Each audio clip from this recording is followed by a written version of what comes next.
imagina num momento que é o mais grave da humanidade, nunca se enfrentou uma pandemia como essa, em que todos os esforços internacionais estão para, em primeiro lugar, aprender com a doença, o que está acontecendo, para poder manejá-la melhor.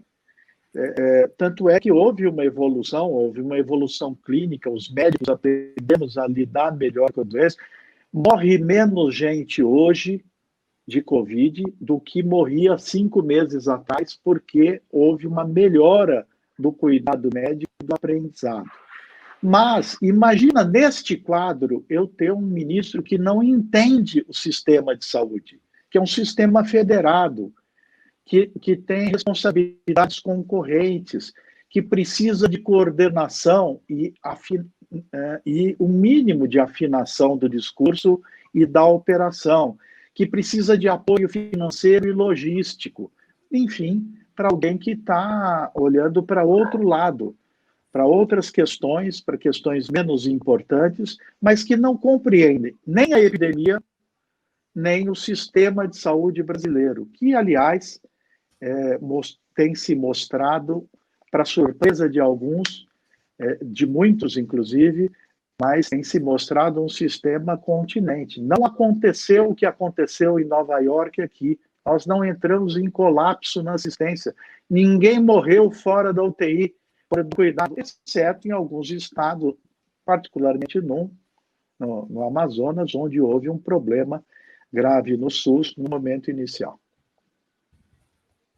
Bom, eu gostaria de saber atribuir um percentual dele, perdão. Sim, mas não precisa ser em número, assim, boa parte, uma pequena parte, enfim, só para a gente pensar um pouco isso, porque isso vai ser...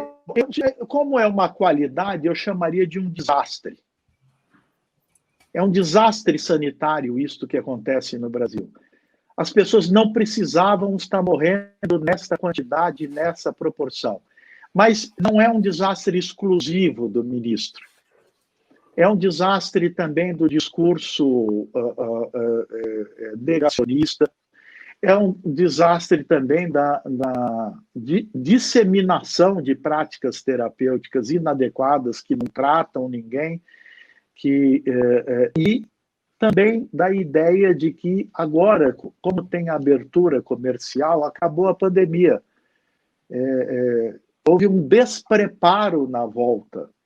E esse despreparo não está sendo reconhecido, mudaram as circunstâncias e está se usando os mesmos critérios de maio. Só que a epidemia mudou, a doença mudou, a resposta à doença mudou, e ainda tem gente usando os critérios para liberação que foram pensados em abril, maio desse ano. Esses meses da pandemia mudaram completamente várias abordagens que não foram incorporadas nessas medidas. Então, todos têm uma lição de casa a fazer, não é nenhuma surpresa cientificamente.